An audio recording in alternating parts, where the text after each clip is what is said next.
Are you really addicted to suffering? Do you really prefer negativity over positivity?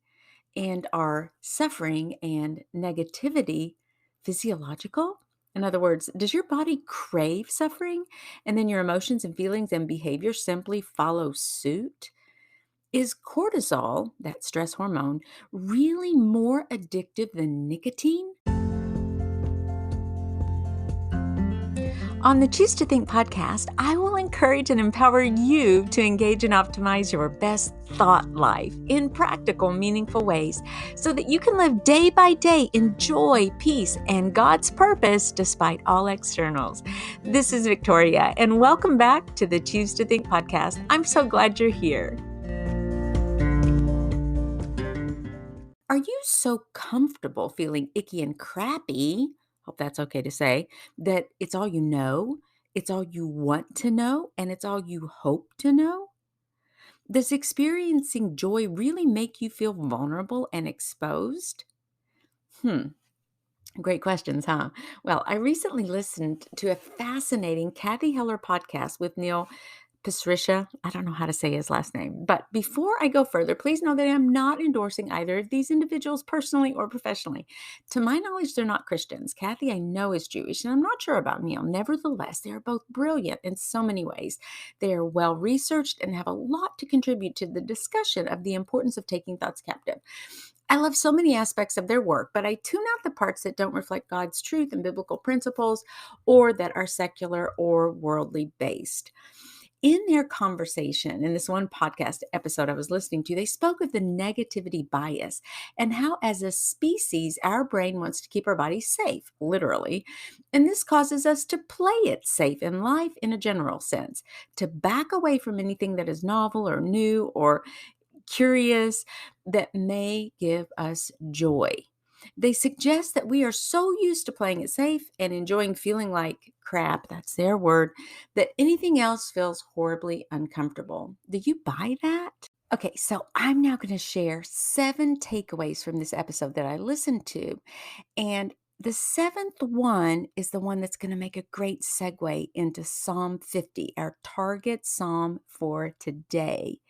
Now, these particular tips and tricks and takeaways are general, but they're so profound and they have everything to do with how we want to choose to think when it comes to our health, our wealth and our purpose, our relationships, as well as our faith. So here we go. Number one, get your body outside. Did you know that your kids only spend about 7% of their lives outdoors? That's the lowest in human history. The gas released by trees lowers cortisol and adrenaline. Now, when you get outside and when you encourage your kids to, be sure to take photographs. Be outwardly focused. It's a very tangible, physical thing to do to start focusing your camera, your lenses, your eyes, your mind on things outside of you because we've become a society who is so self-focused. We go outside and what do we take? Selfies, right? Train your brain to become outwardly focused and take photographs when you're outside. Enjoy God's beautiful creation. Also, when you're outside, get moving because physical activity beats taking antidepressants. In other words, the impact of physical activity and movement was far more effective at combating depression than taking a prescribed medicine. Think about that. Let that sink in. So get outside and get your body moving. Number two, we live in the highest zone of anxiety, loneliness, suicide, and depression ever in human history. The Surgeon General recently said that loneliness is the next big epidemic. So I would encourage you to find ways to be in a community, join with others, offer your gifts and talents to a group. Number three, read fiction books because it helps you to become more empathetic and compassionate and understanding. It increases your EQ, that's your emotional quotient. Allow your children to be creative and imaginative and to stand in awe, AWE. Join a book club. Number four, put down the phone. Admit your addiction to it. If you had a bottle of wine before bed, kept a bottle on your nightstand, and drank a bottle of wine the first thing in the morning, would you call that an addiction? Number 5, get back on when you're trying to become better but slip, or you give up, or you feel too overwhelmed. Get back on. Exercise your get back on muscle. Be kind to yourself. Number 6, now this one starts with Neil's 2-minute morning. He calls this a 2-minute morning. Grab your journal instead of your phone and write down these 3-column titles. I give up or I release, and you're going to list 2 things that you give up or release. You can look at that as something that you're beating yourself up about. It might be something that you're confessing. Maybe you said something really harsh to someone, so you're going to confess that and then release that. Forgive yourself, ask God for forgiveness, make amends, whatever. You can create the whole scenario there, but be specific and give up or release 2 things. The second column would be I'm grateful for, and this kind of ties into point number 7 in our theme today. You can write 2 things, very, very specific things that you're grateful for. Apparently, your brain loves a visual aspect on your gratitude. Don't just say, I'm grateful for my spouse. Say something instead like, I'm grateful that my husband brought me coffee this morning. Okay, do you get that? That conjures up something in your brain that's slightly different than the generic general, I'm grateful for my husband. Okay, so be specific, write 2 things that you're grateful for. And then the third column is I will focus on. I will focus on. Write 2 things that you hope to achieve on that day. It might be, I'm going to work more on my journal devotional. It might be, I'm going to finish a podcast episode. I'm going to prepare a Mac Daddy dinner for everyone this evening. I'm going to go shopping. Whatever it is, 2 things that you're really going to put your attention on that day, because what you're doing by verbalizing this, articulating it, and writing it down is you're saying, brain, this is what our get to-do list is today. This is what we're going to tackle together. This is how we're going to frame and point our day. And you'll be surprised at the results of that, because doing this simple 2-minute morning routine will change the course of your day and your life if you consistently do it. And I will put the links to the conversation that Cathy Heller and Neil had, as well as Neil's website. It's really fascinating. Matter of fact, I read one of his articles there about, I think he called it a practice that he and his wife do every single night. And I thought, oh, I'm going to tell Jim about this. It's called Rose, Thorn, Bud.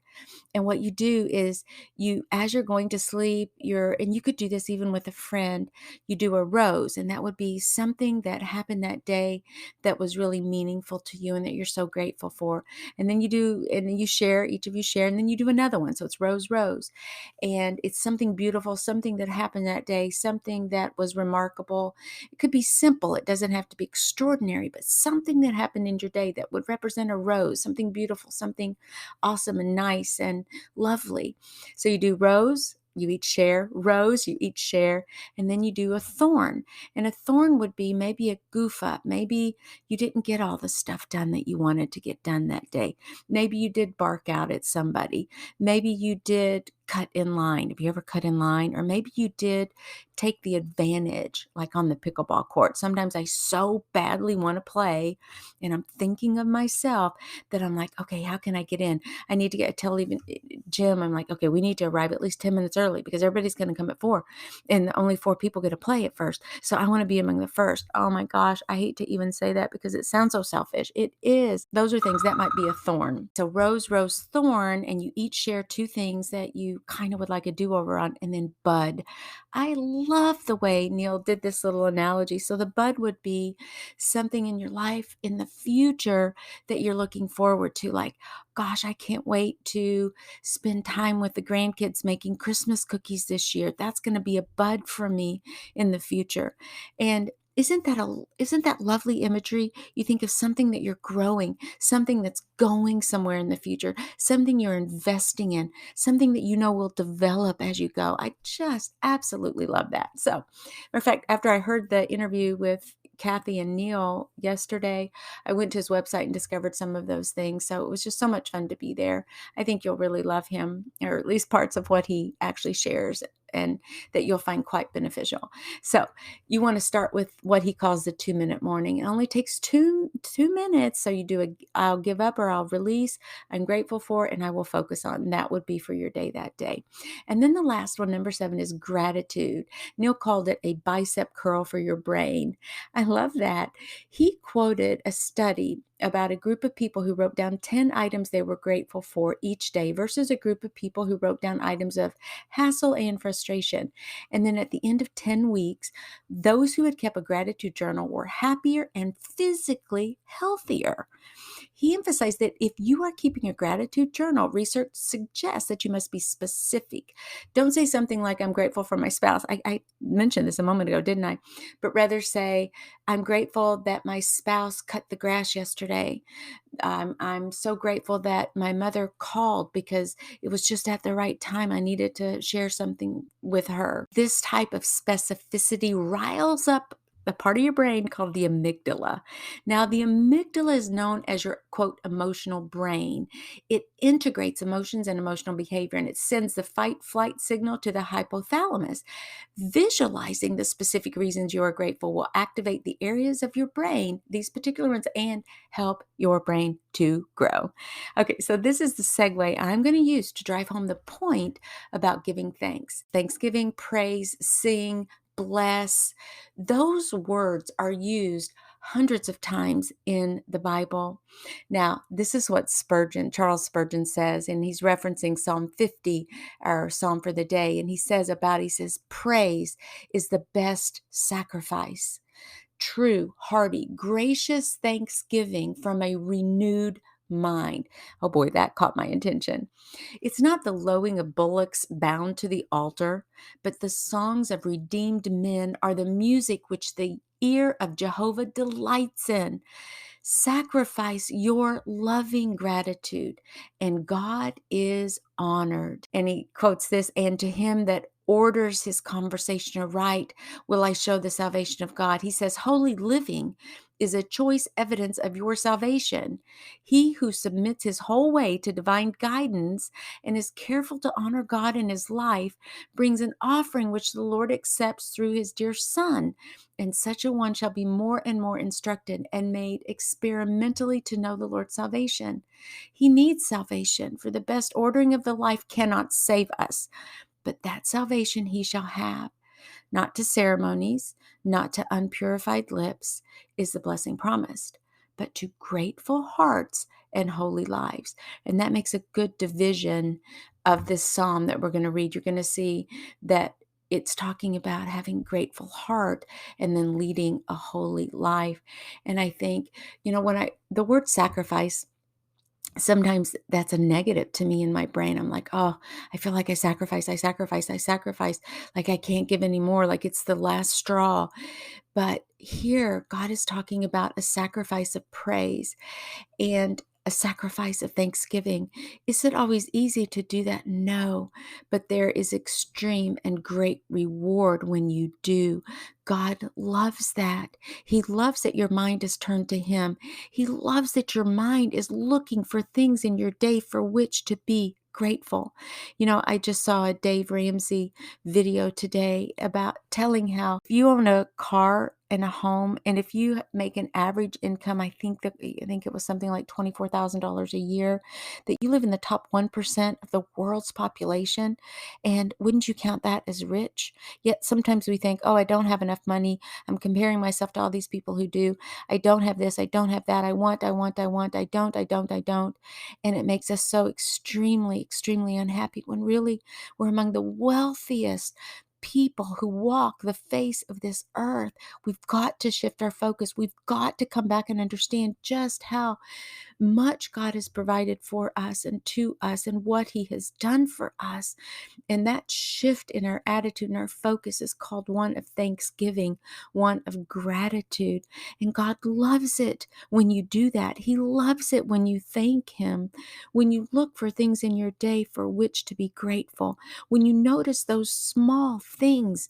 When someone gives you a kind word or a smile, you notice that, you respond to that, you're grateful for that, and you shoot up a prayer of praise and thanks to the God who made you, to your creator, to the one who really sacrificed everything, including his very son, so that you might be able to develop and have that same gratitude, that same muscle, that bicep curl of your soul, so that you could turn around and flex that muscle toward God.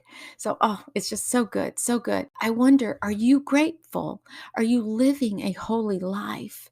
Now, about this particular Psalm 50, it's written by or dedicated to the known musician named Asaph.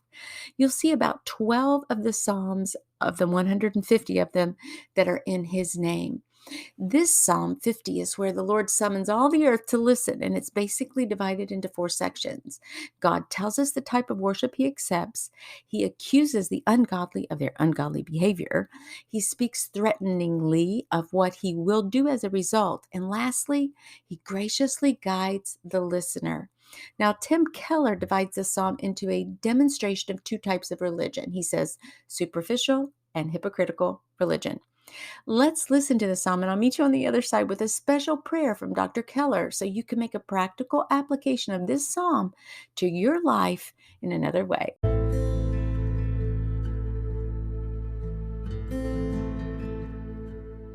Psalm 50, the NASB version. The mighty one, God, the Lord, has spoken and summoned the earth from the rising of the sun to its setting. Out of Zion, the perfection of beauty God has shown. May our God come and not keep silent. Fire devours before him, and a storm is violently raging around him. He summons the heavens above and the earth to judge his people. Gather my godly ones to me, those who have made a covenant with me by sacrifice. And the heavens declare his righteousness, for God himself is judge. Hear, my people, and I will speak. Israel, I will testify against you. I am God, your God. I do not rebuke you for your sacrifices, and your burnt offerings are continually before me. I will not take a bull from your house, nor male goats from your folds, for every animal of the forest is mine, the cattle on 1,000 hills. I know every bird of the mountains, and everything that moves in the field is mine. If I were hungry, I would not tell you, for the world is mine, and everything it contains. Shall I eat the flesh of bulls, or drink the blood of male goats? Offer God a sacrifice of thanksgiving, and pay your vows to the Most High. Call upon me on the day of trouble. I will rescue you, and you will honor me. But to the wicked, God says, what right do you have to tell of my statutes, and to take my covenant in your mouth? For you yourself hate discipline, and you throw my words behind you. When you see a thief, you become friends with him, and you associate with adulterers. You let your mouth loose in evil, and your tongue harnesses deceit. You sit and speak against your brother. You slander your own mother's son. These things you have done, and I kept silent. You thought that I was just like you. I will rebuke you and present the case before your eyes. Now consider this, you who forget God, or I will tear you in pieces, and there will be no one to save you.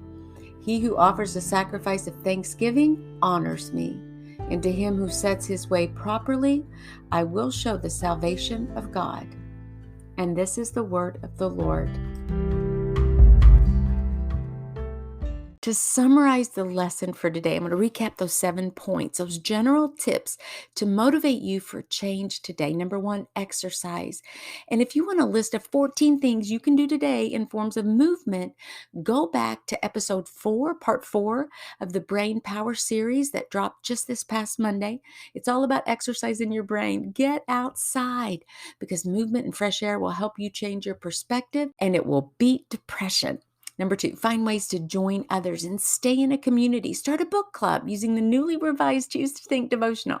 I know several groups who are doing the devotional right now, and they're so encouraged by the teachings and the practical applications in their lives. They are super jazzed because they have others in their circles to run with and do life with and encourage one another.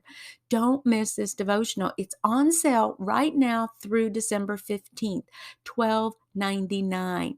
Come on now, buy one for you and that friend. It'll be a gift that keeps giving every single day, 365 days in the year. Number 3, read fiction books to become more compassionate and empathetic. Get your eyes off yourself. Number 4, examine the hold your phone has on you. Are you addicted? Try going screenless for a day to see the difference this makes in your outlook and your attitude. Number 5, be kind to yourself when you goof up. Number 6, put into play Neil's 2-minute morning using his journal prompts. And number 7, show gratitude. Give thanks to your Creator for all the wonderful things He has done. You will be so much happier and healthier when you do. Remember, I said He divided it into superficial religion and hypocritical religion. So I'm reading from his book called The Songs of Jesus. He wrote that with his wife, Cathy, and it's a year of daily devotions in the Psalms. I'll also put this link in the show notes. I just love it. I did it a few years ago with my daughter-in-law. Great thing about devotionals is that you can keep doing them over and over and over again. You can drop it for a year. My sweet daughter-in-law, Brianna, and I have done, I think, 3 devotionals together. We could easily go back and do those again. So once you purchase a devotional, like the Choose to Think devotional, you can use it again and again and again. It's never a once and done because God teaches you different things at different times. And you may have missed something in the reading, or maybe it didn't apply to you in one year, but then 2 or 3 years later, you're like, oh my goodness, I needed that. Okay, so here's the prayer.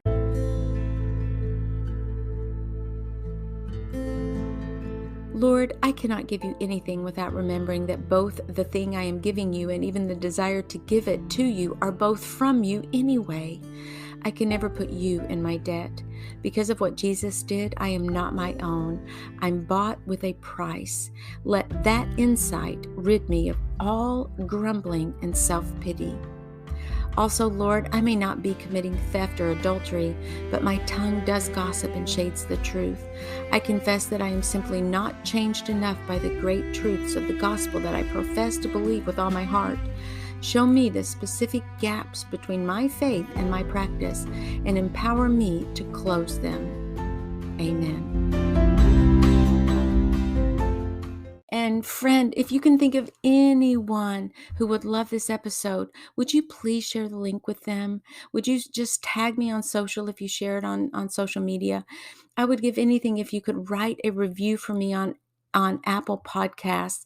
Some of the reviews were when I first started the show, and apparently you gain traction somehow when you have more reviews. So if you could write a review of the devotional on Amazon, if you could write a review of this podcast on Apple Podcasts, I would forever be grateful. And please let me know if you do. You can shoot me an email at choosetothink@gmail.com. I would love to hear from you, the listener. Be sure to get on our newsletter list. You can jump on over to the website, choosetothink.co. That's choosetothink.co with the number 2. Opt in to the newsletter there. I generally put something out maybe 2 or 3 times a month. That's all. I won't bombard your box that way, but I would love to stay in touch with you that way as well. And just a reminder that I do free mentoring sessions every month, 60-minute sessions just to chat. Generally, the only thing I ask in exchange is that you will write a little sentence or 2 about your experience doing that and how helpful it was to you to overcome perhaps toxic thinking, to help isolate some mindsets and attitudes that are not godly, to get you pointed in a new direction, to find hope for your future, to kind of dream a little bit and I just offer you a third perspective on a life situation. I'm booked up for the month of December, but I'll give you my calendar link if you're interested in that free coaching, mentoring session. As a certified Christian life coach, I'm equipped professionally to just chat with you and to observe certain things about your mindsets, your emotions, your feelings, and your thoughts in ways that maybe you hadn't considered before. So I'd love to just walk alongside with you in your personal journey at, gal pal to gal pal. That's the way I look at it. You grab your coffee, I'll grab mine, and then we'll just chat for an hour. I would so love to do that. So please stay in touch and enjoy these next few weeks before the holidays. And if there's anything I can do for you, please let me know. I'm here to serve. And until next time, you keep living your best thought life. God bless you. It's a wrap, Brain Changer. And until next time, Dios primero y que Dios te bendiga. Ciao.